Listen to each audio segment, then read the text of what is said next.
எல்லாருக்கும் வணக்கம். நான் தான் உங்க அர்ச்சனா பேசுறேன். இந்த வீடியோ பண்றதுக்கான மெயின் ரீசன் என்னன்னு பாத்தீங்கன்னா, ஒரு 2 நாளைக்கு முன்னாடி நான் Facebookல ஒரு போஸ்ட் போட்டிருந்தேன்.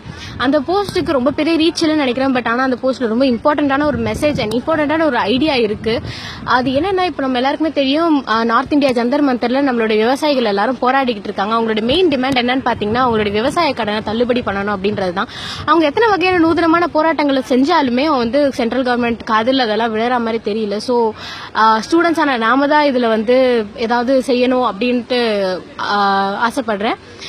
ரொம்ப ஒன்றும் பெருசா இல்லை, ஒரு சின்ன கான்ட்ரிபியூஷன் தான் நம்மளால முடிஞ்சது. ஏன்னா இப்போ நம்ம காலேஜ் ஸ்டூடெண்ட்ஸ் எல்லாம் பாத்தீங்கன்னா ஒரு நாளைக்கு எப்படியும் மினிமம் 100 ரூபாவாச்சும் தராங்க நம்மளுக்கு வந்து செலவு பண்றதுக்கு பாக்கெட் மணியா.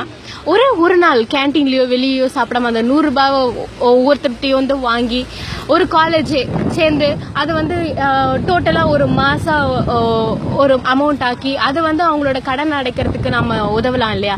ரொம்ப ஒன்றும் தேவையில்லை, 100 ரூபாய் போட்டா போதும்.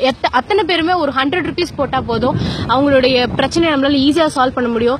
ஏன்னா நம்ம கடவுளை நேர்ல பார்த்தது இல்ல. நம்மளுக்கு இப்போ வரைக்கும் என்ன கஷ்டம் இருந்தாலும் நம்மளுக்கு சாப்பாடு போடுறவங்க தான் நம்மளுக்கு கடவுள். அவங்க எல்லாம் நடமாடும் கடவுள் மாதிரி. சோ அவங்கள காப்பாற்ற வேண்டியது நம்ம கடமை இல்லையா? அவங்களுக்கும் நம்மள விட்டா யார் இருக்கா? சோ இந்த வீடியோ முடிஞ்ச அளவுக்கு எல்லாருக்கும் ஷேர் பண்ணுங்க. சோ இந்த ஐடியா பத்தி அடுத்தவங்களுக்கு தெரிவிங்க. ஏதாச்சும் ஒரு சோஷியல் ஆக்டிவிஸ்ட் இருக்கிற கேங் இருந்தீங்களா, இல்ல ஏதாவது சோஷியல் இது இருக்கீங்கன்னா நீங்க வந்து இனிஷியேட்டிவ் எடுத்து இதை வந்து கொஞ்சம் பெருசா ஆக்குங்க.